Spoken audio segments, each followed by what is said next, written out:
lately. I know where I was in Dallas. And it's important that I know where I was. I don't care if you know. And several people came up to me, and one lady said that her husband had ran a tractor over their child and had killed a 2-year-old child, and that she couldn't forgive him. And there's several stories of unforgiveness. So I knew that for me to help other parents and to be able to minister to them, I had to get that out of my life. That was one experience. And the next experience that we had where I had to learn about forgiveness was, and you probably will recognize this boy they're going to put on the screen in a minute when Jay finds the picture. Stop crying, Jay. It's okay. There he is. Most of you have seen that picture and you've heard him speak on the focus on the family, because it was a year after our other sons were killed that we learned that this son was a homosexual. His name is David, but we called him Larry in the books to protect him. I don't know, protect him from what, but that's what they did. Now, when I learned he was homosexual, he was a darling boy. He worked at In-N-Out Hamburgers. He was one of the best employees they had. He tithed his money. He had a Bible study at our home. People just loved him. So many women would say, oh, I wish your David would date my daughter. And he was just one of the most musical, talented. Well, of all the kids, he was the most considerate and loving. He would see that I got a Mother's Day card and a birthday card. And he just had that really gift of knowing how to be compassionate and loving. So when I learned that he was homosexual, I thought this couldn't happen to Christian families. I mean, this could not be. I didn't know anything about it. I didn't know Rock Hudson. I didn't know Liberace. I didn't know anybody that had a homosexual child. I mean, this couldn't be. I even thought that bisexuality meant sex twice a month.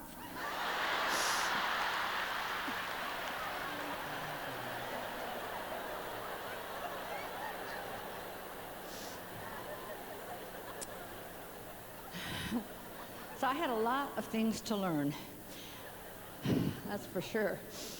So because of my ignorance and my inability to show unconditional love to him, he disappeared, and he changed his name. He disowned us. He said he never wanted to see us again. Boy, that's a lot of rejection. And we were going to start this ministry called Spatula Ministry for parents who land on the ceiling. We pull them off with the spatula of love. See, I promised God I would do that, but I thought I was going to die. And when you think you're going to die, you promise him anything. So during those next months, we were trying to help parents, but I was so awful myself. People would say, well, how's your family now? Well, my 2 sons are dead. My 3rd son disappeared, and he's changed his name, disowned us. He never wants to see us again. Well, that's a great testimony. It's real encouraging for other people that are suffering, but to know somebody else's pain is good for them anyway. And so that went on for quite a while, and then as the years went by, I knew that I couldn't get through this. God really didn't love me. How could he love me when I lost 2 darling sons, and this 3rd son, who was the most precious, disappeared and disowned us and never wants to see us again? So that one day, after I had just had, I said, too much. Lord, you're not supposed to give us too much, but you gave me too much, and I'm sick of it. I want out of here. I want to resign from the whole thing. And I got on top of the viaduct up here near Disneyland on Highway 5, that big high viaduct. I said, I'm just going to drive over here. I've had too much. I can't live like this. I don't want to go to church. I don't want to pray for anybody, because when I pray, they get killed anyway, so why should I pray for anybody? And as I got to the top of the viaduct, thinking, I'm just going to go over here. That's when I said, whatever, Lord, the prayer of relinquishment. Whatever, Lord. I didn't say it happy and joyfully. I just said, like Job said, though he slay me, yet will I trust in him. And when I said, well, whatever, Lord, then this beautiful bubble of joy came in here. I've had it ever since. It just percolates up, and all that heaviness I had was gone, and all the pain that I had, it just seemed like the Lord lifted that, because I couldn't have all that while I was dealing with parents that are going through such suffering. And so several years after there, altogether it was 11 years from the time we learned he was homosexual, and 11 years later, when he came home on Mother's Day and asked us if we would forgive him for the pain that he had caused us and all the suffering of the 11 years. And I had asked him to forgive me because I had said the wrong things. I mean, thought I was omnipotent. I quoted all the Bible verses and talked about reprobate mind. I don't even know what it was, but I said he had it. And so I had to ask his forgiveness of me. Now, some of you think I'm very nervous today, and I am. I have been speaking here for 4 years. I never get nervous in here. But the son who was gone for 11 years that disowned us is here today.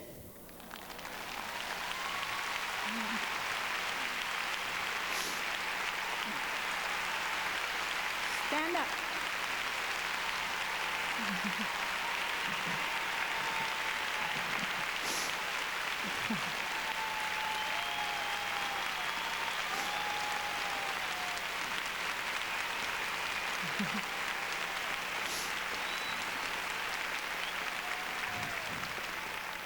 You see, you've all heard his voice before, and you've heard him on the tapes, and you've seen his picture if you were here before.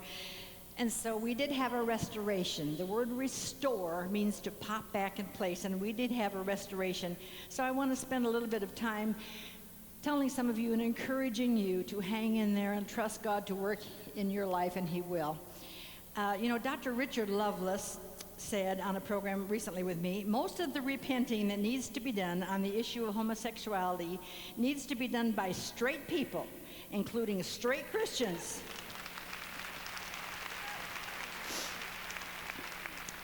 By far, the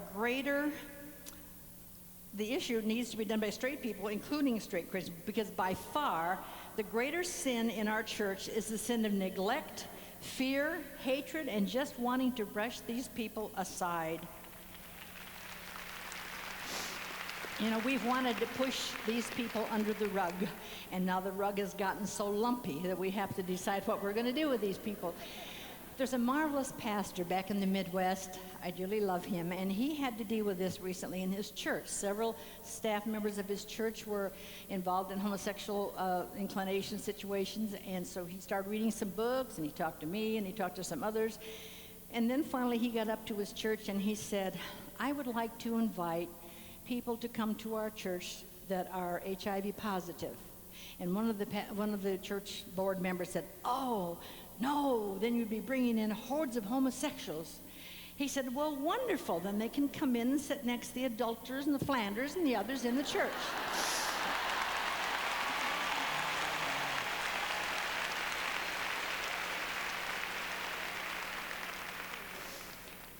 I get a lot of telephone calls because my telephone number's in the book, and I think everybody in the world gives it out, including women of faith. So if you want to call me, I answer my own phone, I flush my own toilet. So I'm very humble about that. I got a call recently from a lady in the South, and she said, Barbara, nobody knows about this, but my son is dying with AIDS, but nobody knows. But it's very bad now. He's very much at the end. And so I called our pastor and asked if they would pray for him. And the pastor said, well, what's the matter with him? And she said, well, he has AIDS. And the pastor said, well, did he get it innocently? And she said, well, no, he was homosexual. And the pastor said, well, we can't pray for him then. Now you see how that pastor missed that opportunity to go in and swoop in and pick up those people and pick up those broken pieces and comfort that family and win them back. They'll never go back to that church again, and they've lost them with that spirit he had. And so we have to realize what unconditional love is, not sloppy agape, oh, I'd love you, do your own thing, but the kind that says, I'm going to love you so much, I'm going to love you and I'm going to pray for you. And love, unconditional love, is what's going to bring these back. Condemnation will not work. It's only conviction from God that changes any of us. Any of us. People are continually we don't have time. It's not very much anyway, so don't clap. If you can't do it good, don't do it. A lot of parents come to me and bring their kids and want me to fix them. Well, see, I can't fix anybody. I can't even lose weight. How can I fix somebody else? But see, you give your kids to God. And one of the best lines that Thelma said this morning is so good. When your kids are little, you talk to them about Jesus. And when they get older, you talk to Jesus about them. That's such a good line. I love that. Oh, where'd you get that, Thelma? It's good. We get a lot of questions that come to us, and I don't know a lot about things. After 22 years, you think I should know something, but I really don't. I just know that we're living in a broken world. I don't have the answers. I don't get into any political things because my job is to help parents to love their kids. Billy Graham was on a program with Hugh Downs recently, and Hugh Downs asked him if he had a homosexual child, if he would love that child, and he said, I would love that child even more. One of the questions I get sometimes, suicide is not my thing, but we do have a lot of parents that have had suicide problems. Some friends of mine are here today that just recently went through that in the last few weeks. And one lady said, well, my son committed suicide, but our pastor said that he couldn't be in heaven because he had unconfessed sin in his life. Well, we know that's not true. God only gives one kind of life, and that's eternal life. And there's no abortions in God's kingdom.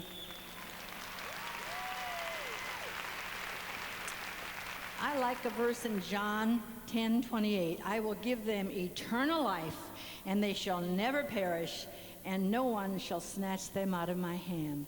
Now, maybe a parent will say, well, I'm not sure my child was a Christian, and, well, we don't know what happens in the last few moments. And I like to say something that's really comforting, like they went out to meet a just and a loving God.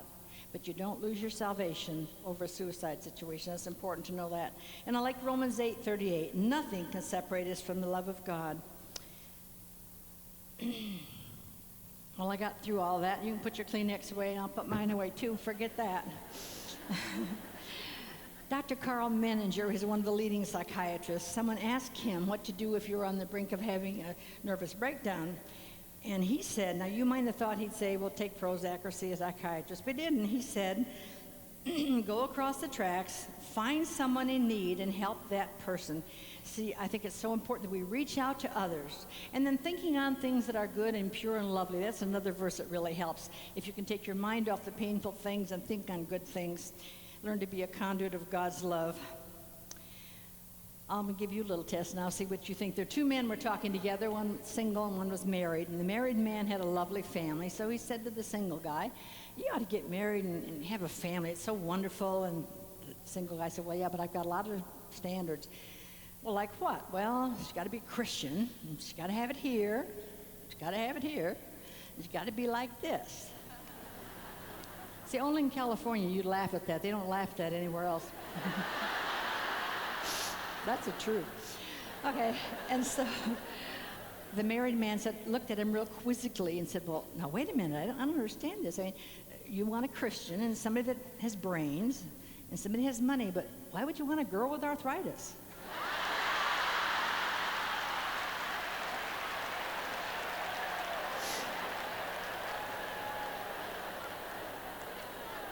Now see, you were thinking of a Dolly Parton type joke. Got to learn to think on things that are good and pure and lovely. And I've got several ways that I don't have time to explain to you about how you can take bittersweet memories, memories that ordinarily would be very painful, and transfer them and windshield wipe the bad memories and think on things that are good and pure and lovely. Thinking about Stephen that came back all swollen and bloated because he laid in a rice paddy 3 days. It wasn't even recognizable. It was so dark and swollen. And as I tell that story, I say, Lord, give me a frozen picture about him so when I tell that, I don't have to envision that. And so he gave me a memory of one day Stephen came home from school. He was about 17. He had a beautiful light green sweater that a girl had crocheted for him, and it was lovely. And then he came home the next day or so, and he had spilled hot chocolate all over it. And he said, oh, I've ruined my sweater. I ruined my sweater. I spilled hot chocolate. And I said, oh, no, I'll wash it for you. Don't you touch my sweater. He'd seen some of my other projects. And so I said, I waited till he went to school, and then I did what every one of you mothers would do. I got out the Woolite and I washed the sweater. It came out beautiful. Lovely, fat green sweater in this drawer. Well, that day I was down at the Barbie and Ken doll toy store, and I found this little green sweater.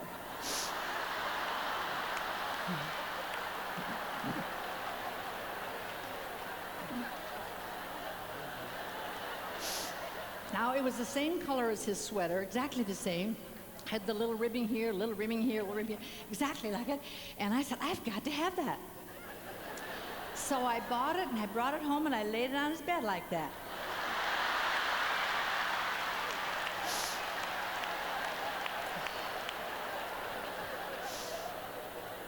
Well, he came in from school.